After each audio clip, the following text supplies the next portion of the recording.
क्या माँ, तुम भी कितनी अजीब हो। चिल्लर इकट्ठे करने का शौक तुम्हारा अभी तक गया नहीं। तुम्हारी हरकतें देखकर कोई कह नहीं सकता कि तुम इतनी बड़े अफसर की माँ हो। आशीष ने कहा। सही कहा तुमने। देखो तो आज के जमाने में भी माँ जी को चिल्लर इकट्ठे करने का शौक है। उस दिन मेरी सहेली भी घर पर आई थी तो माँ के गुल्लक को देखकर हंस पड़ी थी कि तेरी सास आज भी गुल्लक रखती है। डिजिटल जमाने में भला कौन चिल्लर इकट्ठे करता है। कितना शर्मिंदा होना पड़ा था मुझे।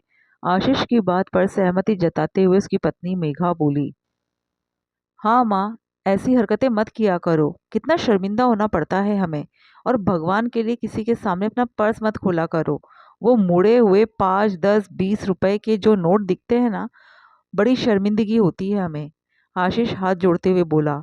आशीष और मेघना तो अपनी बात कहकर कमरे में से चले गए, पर कमला जी सिर्फ मुस्कुराकर रह गई। कहती भी क्या, बच्चे तो समझते नहीं थे। कमला जी अपने बेटे बहू आशीष और मेघना के साथ रहती थी। दो प्यारे पोते पोती भी थे। कमला जी के परिवार में किसी चीज की कमी नहीं थी। भगवान की कृपा से धन संपत्ति परिवार स्वास्थ्य सबका सुख था। पर आज के जमाने में जहाँ बच्चों के लिए 100, 200 रुपए की भी कोई वैल्यू नहीं होती, वहां उनके पर्स में 10, 20, 50 तक का नोट मोड़कर रखा हुआ जरूर मिलता था।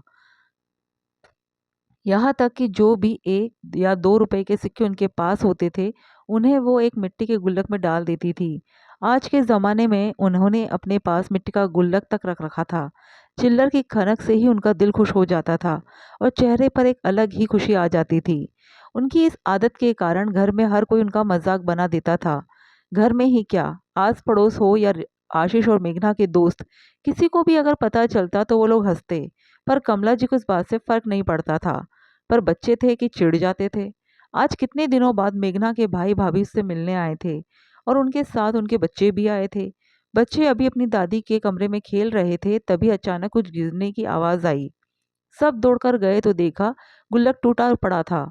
चिल्लर बिखर चुके थे। ये देखकर कमला जी की आंखों में आंसू आ गए। हालांकि उन्होंने कुछ कहा नहीं। उनकी आंखों में आंसू देखकर बच्चों ने चुपचाप चिल्लर इकट्ठे करना शुरू किया और कमला जी के हाथों में दे दिया। कमला जी की आंखों में आंसू देखकर मेघना चिढ़ गई और बोली, माँ जी, कहाँ आप इस चिल्लर के लिए रो रही हो। देखो बच्चे तक सहम गए हैं। माँ, क्या रखा है इस चिल्लर में जो इसके लिए माहौल खराब कर दिया। आशीष भी बोला। ये महज चिल्लर नहीं है बेटा। मैं इस चिल्लर की खनक में मेरे बच्चों का बचपन ढूंढती हूँ। क्या मतलब माँ? पहले के माता पिता कहाँ इतना देखते थे कि लड़का कमा रहा है या नहीं। वो तो परिवार देखकर शादी करते थे। पता है, जब मैं शादी होकर संयुक्त परिवार में आई थी तो ये 3 भाइयों का परिवार था। पैसों के मामले में भी बड़ों पर ही निर्भर होना पड़ता था। घर का व्यापार भी साझा था। सब कुछ बड़े भाइयों के हाथों में था। हमें कोई हाथ खर्च नहीं दिया जाता था। और तुम्हारे पिताजी ठहरे सबसे छोटे भाई। वे भी ज्यादा कुछ कह नहीं पाते थे। एक एक पैसे के लिए हमें मोहताज होना पड़ता था।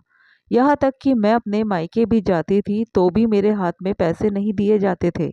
मेरा भाई ही मुझे लेने आता था और फिर भाई ही छोड़कर जाता था। माता पिता जो थोड़े बहुत पैसे देते थे, वो भी घर आने पर साथ अपने पास रख लेती थी। मुझे आज भी अच्छे से याद है, आशीष जब 5 साल का छोटा बच्चा था, इसका मन टॉफी खाने का हो गया। तब इसने अपनी दादी जी के पास से 50 पैसे का सिक्का चुराया था और उसे ले जाकर घर के बाहर मिट्टी में दबा रहा था ताकि बाद में उससे टॉफी खरीदा जा सके। लेकिन उसकी ताई जी ने देख लिया और उसके बाद मेरे 5 साल के बच्चे को कितनी बेरहमी से पीटा गया था। अच्छी तरह याद है मुझे। मेरा कलेजा मुंह को आ गया था, पर फिर भी बेबस खड़ी तमाशा देख रही थी। पर उस दिन अपने बच्चे को एक टॉफी के लिए तरसते देखकर पता नहीं कैसे तुम्हारे पिता में इतनी हिम्मत आ गई कि उन्होंने पहली बार अपने हक के लिए बोला, जो उनके परिवार को नागवार गुजरा। उन्होंने लड़ झगड़ कर तुम्हारे पिता को अलग कर दिया, साथ ही प्रॉपर्टी से बेदखल भी कर दिया। बेटा, हमने बहुत गरीबी के दिन देखे हैं। एक एक पाई जोड़कर हम लोग अपने पैरों पर खड़े हुए हैं। हमने हमारे बच्चों को बचपन में कई चीजों के लिए तरसते देखा है। इसलिए पता नहीं क्यों इस चिल्लर की खनक से अजीब सा ही लगाव हो गया है। और जब भी मैं ये चिल्लर की खनक सुनती हूँ तो उसमें मैं अपने बच्चों का बचपन ढूंढने की कोशिश करती हूँ। तुम्हारे लिए इस चिल्लर की कोई कीमत नहीं है, पर हमारे लिए तो बहुत थी। कोई कुछ भी कहे, पर इस चिल्लर की खनक से और चिल्लर इकट्ठे करने से मुझे बहुत खुशी मिलती है, जो शायद तुम्हारा एटीएम पेटीएम नहीं दे सकता। कमला जी की बात सुनकर सभी लोग चुप हो गए। उसके बाद कमला जी को कभी भी छुट्टे पैसों या फिर चिल्लर के लिए किसी ने भी कभी नहीं टोका।